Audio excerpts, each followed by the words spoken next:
The second annual Mohawk Trail Entrepreneur Challenge is underway, and this year's focus is on developing sustainable wood and forest product businesses. The challenge, launched by Lever, a local economic development nonprofit, will feature 8 finalists that will complete an acceleration program, ultimately leading up to one company being chosen to receive a $25,000 grant to help launch or grow their business.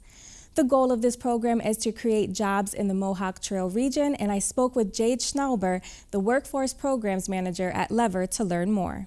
The goal of this program is to activate entrepreneurs in the area towards economic development in specifically the environmental and sustainability area of industry. The goal is to create more jobs in the Mohawk Trail region, as well as bring more revenue, tourists, basically just more recognition to the area.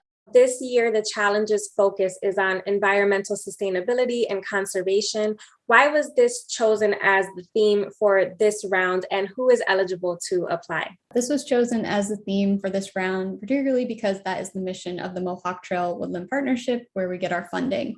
Their goal is really to enhance forest-based economy in the local region and give them more access to conservation, access strategies, and in general, new forest-related enterprises, which is where we come in. Anybody who is involved in this forest-related enterprises, whether that's sustainability or wood-based products or the plethora of other ones that can exist, they're eligible to apply and able to take part in our program. You mentioned the Mohawk Trail Woodlands Partnership. Can you talk to me a little bit more about that partnership, and why is sustainability and conservation such an important thing, especially for the Mohawk Trail region? Yeah, it's important for this area because it's incredibly rural. The population is less than the majority of Massachusetts, and so it doesn't get a ton of state funding. So when they do get state funding, they're putting it towards things that really have to do with helping the forest and enterprises that will, help us sustain the beautiful area around here, as well as bring more business in. After the November 19th deadline, 8 finalists will be selected to participate in an acceleration program through Lever, and one of these finalists will eventually be selected to win a $25,000 grant, which is a pretty significant amount of money. What will the finalists be learning in the program? And tell me more about how the winner is ultimately chosen. During this program, Lever helps the businesses develop their business plans in a way that business students at college might similarly do. As well as providing this help during workshops, we match them with mentors, as well as help give them access to people in the local community who might be able to help them further their business even after the program and if they don't win. In order to win, they do a final pitch event in front of 3 judges that are chosen based on their expertise of economic development, sustainability companies, and the general Mohawk Trail region. And the winner out of the 8 finalists is the one with the best pitch that the judges have chosen that will have the best impact on the local region.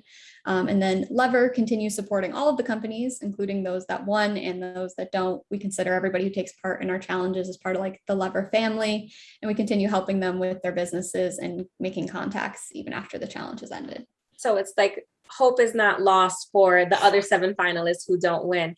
How did it go last year? How did the challenge go last year? And how are the companies doing now? We had 5 companies last year.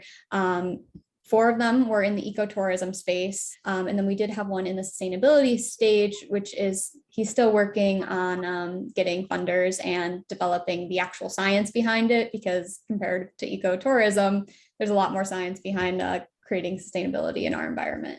But every company is going full-fledged and they're doing well. Some of these companies included Adventure East, Berkshire Bike Tours, the Wigwam Western Summit, and then our winners, Foolhardy Hill, which is a mix between camping and glamping in Charlemont.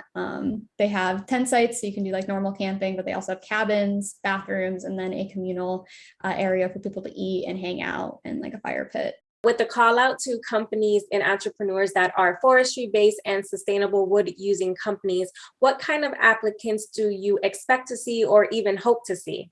We're definitely hoping to see more applicants from the wood-based product sense of forest products and stuff. So for furniture makers, woodworkers, people creating souvenirs out of things that were made in the forest would definitely be the sort of applicants we're looking for and hope to see this year. What does the challenge timeline look like? Because I know I mentioned the acceleration program. So when can we expect to hear about finalists and a winner?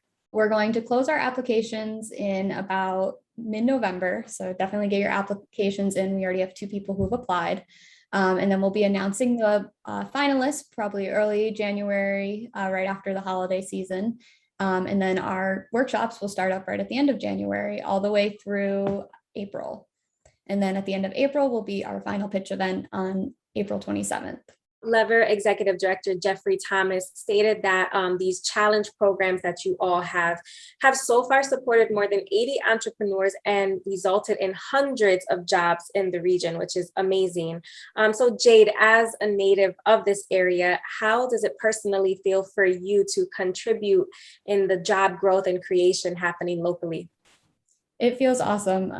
It's great to be helping not only people get jobs at startups and the companies that we help through our challenge program, but my particular job at Lever is our workforce programs development manager. So I'm constantly helping college students find jobs with local companies that aren't quite startups, but have been here for a while. And it feels really good to give back to the community that I was raised in.